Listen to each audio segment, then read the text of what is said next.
L'homme ne vivra pas de pain seulement, mais de toute parole qui sort de la bouche de Dieu. Voici votre moment de méditation quotidienne.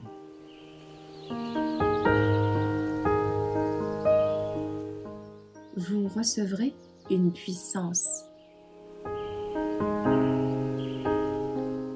Un caractère semblable à celui du Christ.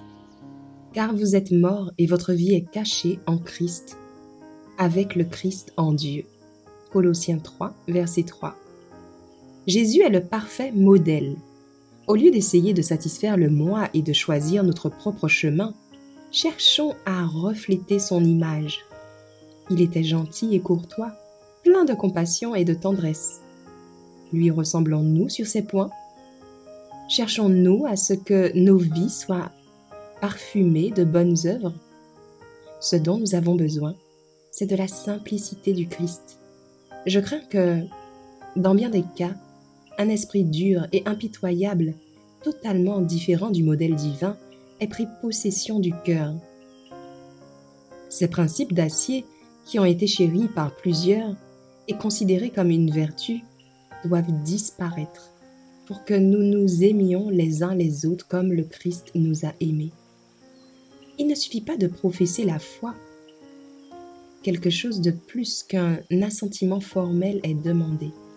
Il faut une connaissance réelle, une expérience authentique des principes de la vérité telle qu'elle se trouve en Jésus.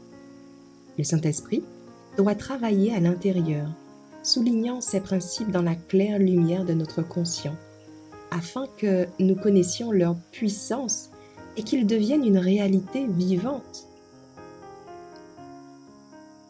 La pensée doit vouer allégeance à la loi royale de liberté, la loi que l'Esprit de Dieu grave dans le cœur et rend claire à la compréhension. L'expulsion du péché est une action propre à l'âme elle-même et fait appel à ses pouvoirs les plus nobles. La seule liberté dont peut jouir la volonté d'un être fini consiste à se mettre en harmonie avec la volonté de Dieu, se pliant aux conditions requises pour prendre part à la nature divine, ayant échappé à la corruption qui règne dans le monde par la convoitise.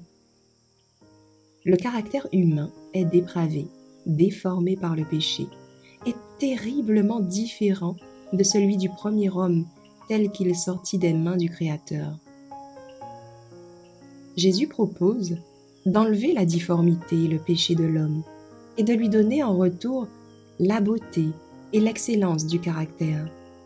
Il s'engage à rénover l'âme par la vérité. L'erreur ne peut accomplir ce travail de régénération. Par conséquent, nous devons avoir le discernement spirituel pour distinguer entre la vérité et l'erreur, afin de ne pas tomber dans le piège de l'ennemi.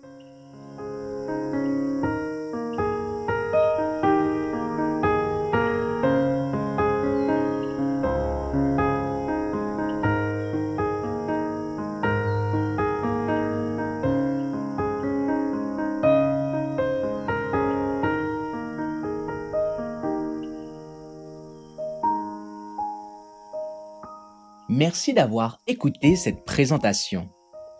Assurez-vous de nous rejoindre demain pour votre moment de méditation quotidienne avec lereste.org.